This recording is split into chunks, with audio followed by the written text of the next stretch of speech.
Hey YouTube, how is it going today? Well, Palantir is out with their highly anticipated earnings, so I want to go over them and give you my opinion on them, and then I want to get right into their chart because they are making a very predictive pattern in the short term, so make sure you stick around for that because that is one you definitely want to learn.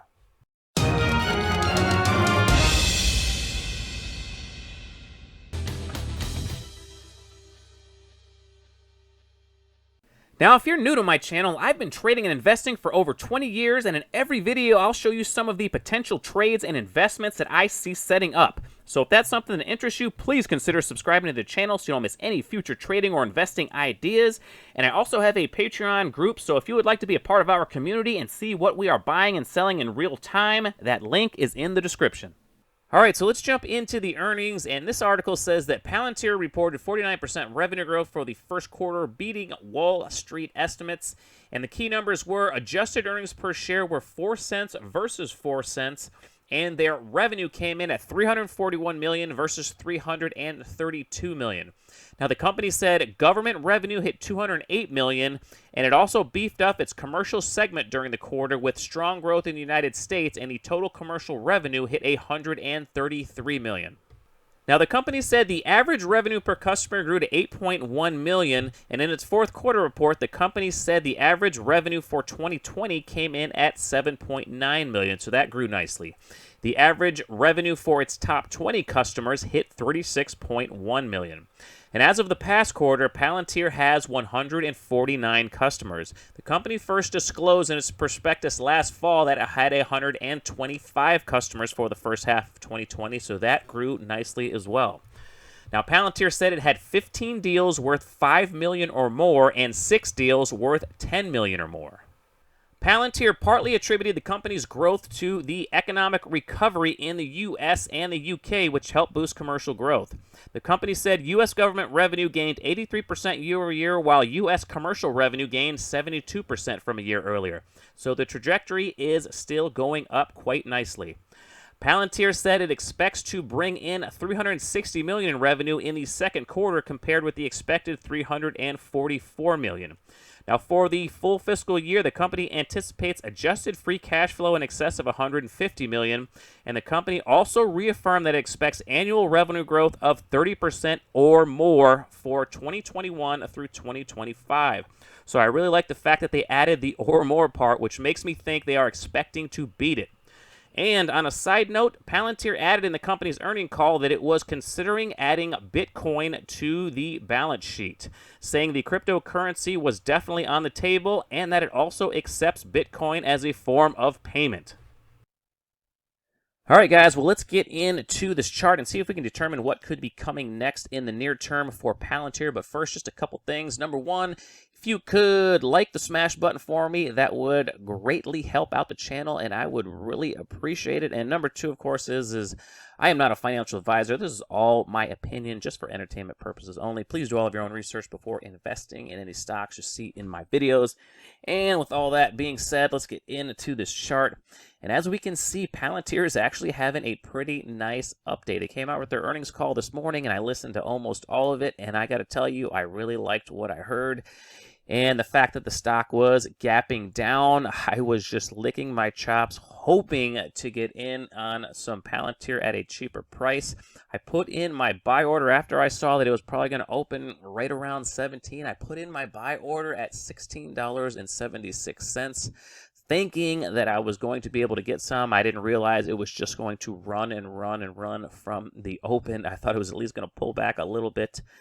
So I got a little greedy there, and I missed my entry, and that's why I like to buy some on the way down as it's going down, because you never know when these things reverse. They can reverse hard sometimes, and this is definitely one of those cases. And, I talked about in yesterday's video how I thought they were probably going to do something different and just run the stock. I thought they were going to gap it up because I figured since there's so many companies coming out with good earnings and they're just selling off on the earnings, I figured they were going to do something different because everybody's opinion that I heard on Palantir said that it was probably going to come out with decent earnings and they were going to just, crush the stock on it. So they gapped it down and then they immediately bought it up. So they ran it on everybody who was short, and for probably the weak holders. You know, some of the weak holders probably ended up selling. And what this pattern is called right here is a gap and snap. I've heard it called many different things, but the gap and snap is the one that I remember. And all that means is when a stock has been going down for multiple days, the move will start to accelerate. Then they will gap it down and then buy it up immediately. So this is a very, very strong reversal signal. Now, a lot of people that, you know, the weak hands that are in this stock that aren't committed to holding this to the long term, if they've been buying this over the last week or so, they've been, you know, pretty bummed out because the stock just keeps going down and down and down, and they want out of it. And then finally, what they do is they gap it down, and hoping most of these people that are weak holders are saying, that's enough, I'm taking my loss, I can't take the pain anymore, I'm getting out of here, and that's when they run it the other way. You can see this volume is actually pretty decent to the upside. So this type of pattern usually results in some follow-through for a couple of days to the upside. I would expect Palantir to get at least to this purple line right around $22.11. So still right around a 10% upside move, I would guess, easy. And I wouldn't be a bit surprised if it made it all the way to this trend line up here right around $23 or so, and even breaks through that trend line. This is a very powerful reversal signal. So, unfortunately, I was not able to get any at the lows. I did get some stock of some other stocks that I had been watching that I really didn't want them as bad as Palantir, but I ended up getting those ones because I tried to finesse Palantir a little bit. I just bought those other ones right on the open, which is turning out to be a pretty decent buy on those ones. But unfortunately, I missed out on Palantir, and hopefully I get another chance to add some lower. But looking at this pattern, if we go to Palantir back in November, you can see the opposite of this pattern. This is what's called the gap and crap. So after a stock has been running up several days to the upside, what they do is they gap it up and then they immediately reverse it. That's when the sell-off comes right after that last gap up. It's almost like the last gasp up, and then they run it the other way. But you can see this one after the gap and crap, and they ran it back the other way. We had several days back down to the downside. Now, this is what I expect Palantir to do, but in the opposite direction because of the gap and snap. The NASDAQ is extended a little bit to the downside, and so are a bunch of other stocks. So I think there's a lot of stocks out there that are ripe for a bounce, and I'm thinking that this is probably going to be the time to buy some stocks in the NASDAQ if you're looking for a bounce in the short term. Now, I had tons of alerts going off all morning. A lot of stocks were hitting buy areas that I had. I mean, so many of them went off, I just had analysis paralysis, and unfortunately, I didn't get to buy nearly as much as I wanted to, and I really wanted Palantir. That was number one on my list, but I missed it. But another one that I had on my list was WPRT, and all of these stocks are exhibiting a lot of the characteristics of that gap and snap, so you could probably pick any one of these if you like these setups better than Palantir. If you're looking for a short-term trade, I plan on buying some short-term options that expire on Friday. I haven't bought any yet. I'm thinking I want to buy them tomorrow because I think usually we get a little bit of a pullback in the morning, and if I can get a better price on those options, I think we should get some follow-through into the rest of the week. Now, this gap and snap and the gap and crap patterns, they usually work about 3 out of 4 times, you know. So this is a very highly probable setup, and I like to take advantage of them when they happen because they don't happen very often. But this is one that's on my list for a possible buy going into the end of the week, whether it's the stock or the option. Another one that I was watching was PayPal. This one didn't come down as far, but it's definitely got that pattern reversal that I like to see. I was hoping to get it in this area right around the 200, but it did not make it that far. So this one is probably not as high on the list as some of the other ones. One that I did want really bad that I missed out on was Zoom. I've been watching this one for a couple of weeks, and this one finally came down to that area. It came right down to that support area and the lower trend line in this descending wedge, and man, it's just having a huge reversal off of it. I was been waiting for this one for a couple of weeks, and I missed out on it. I wanted to buy this right around 276, and you can see it's already up over 300 as I'm doing this video.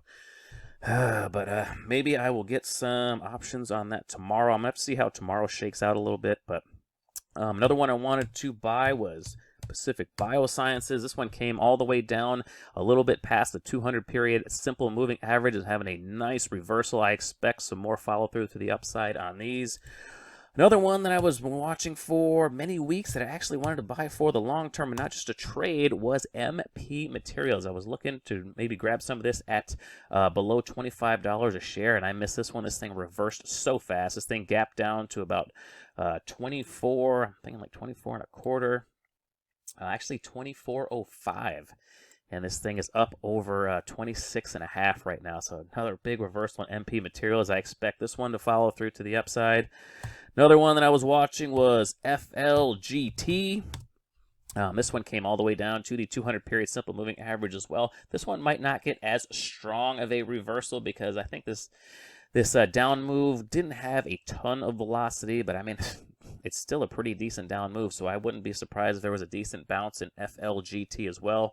And the last one that I wanted to show you that I'm watching, actually there's probably even more than this, but these were some of the better looking ones, was Beam Therapeutics. Beam Therapeutics came all the way down from around $83 all the way down to actually the low today was right around $56.34. So came all the way down to $56.34, and right now it's at $65.92. But you can see how powerful these reversals can be, and when they usually start to materialize, you get several days of follow-through. So some of these might be some pretty decent trades. Like here's kind of like a gap-up reversal that followed through for several days. This is kind of like what I'm expecting in some of these stocks that I just showed you. But there's should be plenty of stocks out there that are exhibiting these characteristics because a lot of these NASDAQ stocks have been getting beaten down for several days, and I think they are ripe for a bounce.